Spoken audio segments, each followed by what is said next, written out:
What is up, everyone? JD here. I hope you're all doing well today. Welcome to my first video at the new setup in the bedroom. I'm hoping that there's no echo because I feel like I'm hearing it a little bit because I did try to get it right next to the window, but I'm hopeful that my Rode mic is able to dissipate that by facing it directly at me. So we're going to be testing the new area and my microphone and my lighting setup to see how all of this comes together. And I feel like the exposure is a little weak, so let me stop real quick. All right, so I tweaked the exposure a little bit, and I think that has done it. So both of these have labels on it. That's why they're upside down. Today's unboxing knife is going to be the Mini Vosteed Nightshade Crossbar Lock. Just carrying this one today for thoughts and impressions, and you have to forgive me. I've been carrying bigger crossbar locks with it, so I am throwing it down a little bit harder than what it probably needs to be.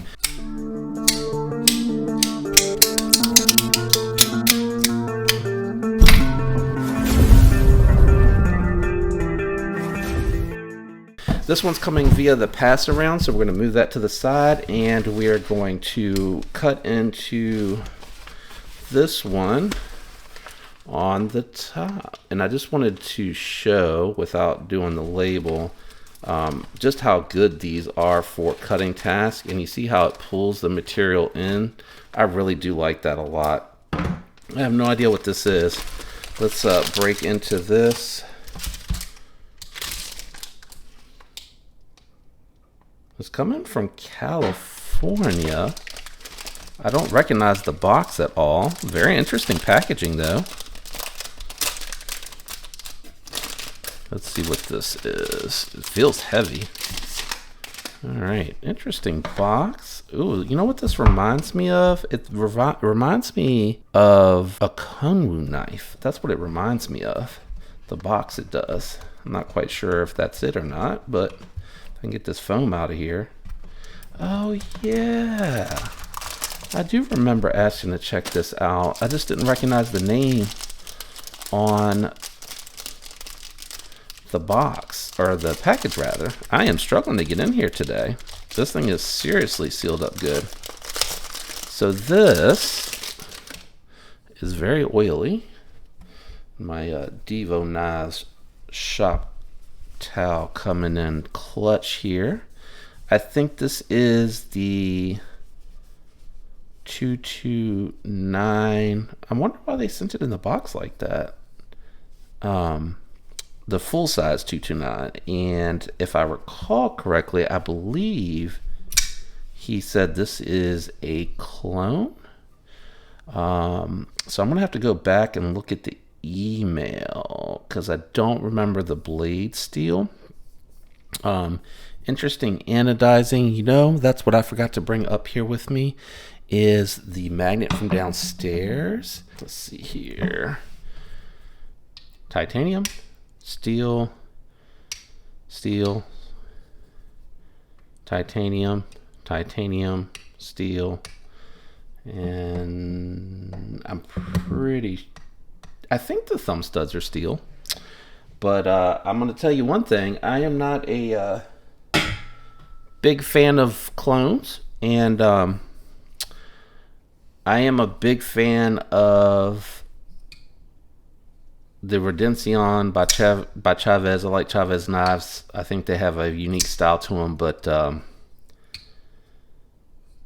this is quite shocking how good this is. I'll have to look up the steel, and I don't know that if I'm doing something with this, it is not going to be a traditional review. It's going to be kind of talking about my thoughts on clones and how I feel about them and why I think that way. And I'm doing it as an open discussion because I know people that regularly buy clones. They don't think that the brand name is worth paying the extra money. They can get virtually something almost identical to the real deal, and at a fraction of the price, and just having the piece that looks like it to them is worthwhile. They feel like they, aren't going to spend $400 on a Radencion. They're going to,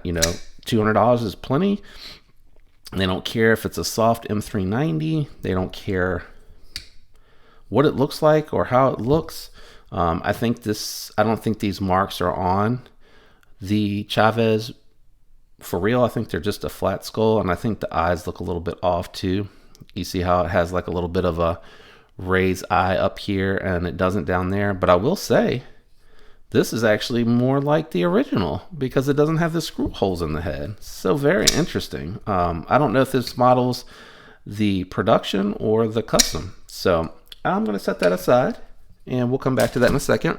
I'm going to break into this box here off screen though, because all of my boy Puerto Rican with a knife, his information is on here and I do not want to pass that out. So let me get in here. This thing is packaged up tight for sure, but I tell you, this mini Nightshade is going through this tape like a champ. All right, I am not sure what's coming from Puerto Rican with a knife, so let's get in here together. I'm gonna put the Nightshade down.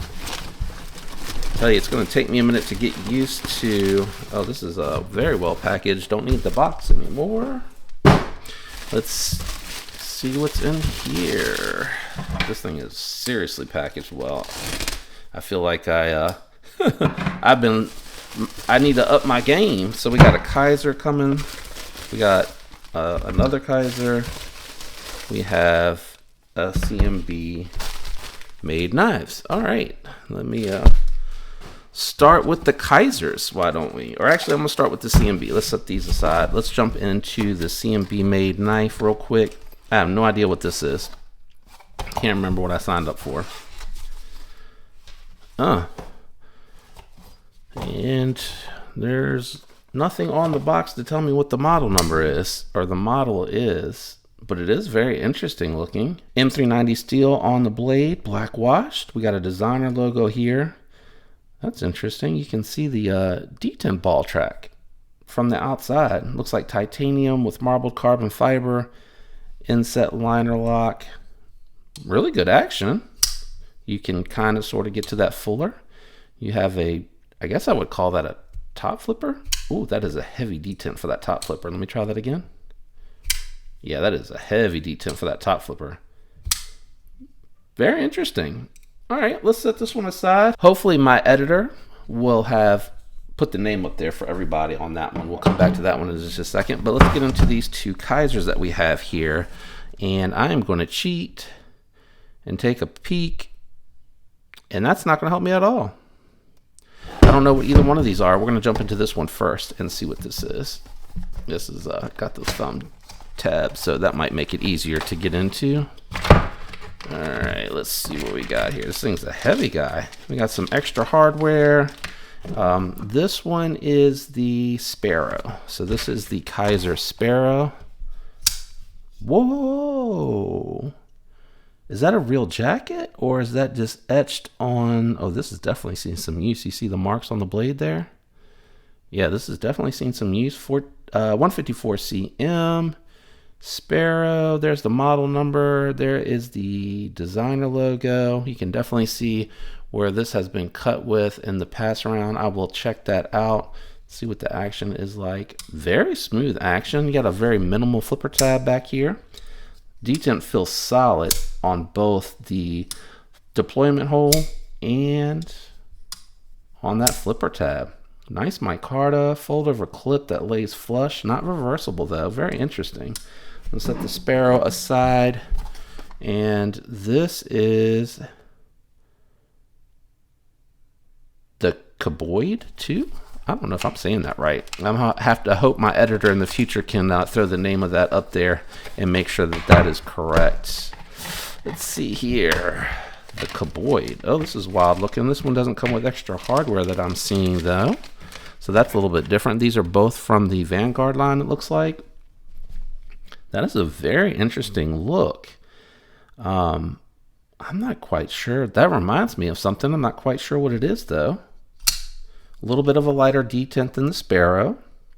154 cm blade steel. Let's see here. There's the model number. Beautiful stone wash on here. I really like that stone wash. Very nice looking. We got the designer logo here. This has definitely been cut with as well. Let's see. Can we see that? The Kobold. Is it the Kobold or the Koboid? Editor, please, if you would. I'd appreciate that. Nice access to the lock bar. This micarta, it feels the same. It feels good. It feels really nice. I like that. Ooh, that is smooth. Let's see that again. Yeah, I would say this is heavier detent. This is more of a medium detent. And even though it looks kind of ridiculous, ooh, that is a bit of a guillotine. I will say that that front flipper is in a really good angle. It's a little tight, I think, in the pivot. But that deployment hole works for the thumb. And the reverse flick. And yeah, that front unicorn flipper works really well. That is a very interesting design. So we got the Kobold or the Koboid. My editor will have corrected me earlier. We have the Sparrow, as I failed the first attempt. We have the CMB made knives, and my editor again will have put that up on the screen for you. And we have a Chavez clone that I'm not 100% sure how I feel about that one. I definitely think that's going to be more of a talking point, and you know, I think some people will be interested in the build of it. I'll try to see if I can find out what steel it is and how it performs. I think usually these budget knives, and you'll have to forgive me, I'm no longer at a oversized workbench. So as I land, you can see I'm shaking the table. It's a very small table up here for now until I can get, you know, into one of my spare bedrooms as an office when one of the kids move out, which might not be but a year or two away anyway. So the table shakes a little bit. So I'll keep that in mind as I lean on the table. But again, what I was saying is I think some people may be interested in the blade steel and the build. You know, I personally can't justify buying knockoffs, right? Clones to me take the design and elements from a person that designed a knife and either implored or built himself and brought to production for people at a cost that allows him to make a small profit and be able to, you know, keep his doors open, pay employees, pay for benefits, afford to be able to live. Sorry, the shaking was getting on my nerves. So it's tough for me to do that knowingly, especially because I actually know quite a few small business owners that are in it for themselves, and you know that unfortunately, even though you may think that they have the money in pocket to sue these companies, they can't. It would just cost so much money, and coming out of China, they are pretty well protected, to be honest with you, these folks that clone. But I didn't mean to get into all that. That was kind of deep. I think that was a little too deep. So we're going to end it there. These are the knives that will be coming to the channel. First video at the new workstation upstairs in the air conditioning, in the quiet. I can work up here uninterrupted. It's going to be so nice. I might have to do a little something to make this table a little bit more solid, but it'll do for now. Shout out to everyone out there that leaves the likes, comments, and is subscribed. I love you guys. I appreciate all the support. I hope you have a fantastic week. Until next time, peace.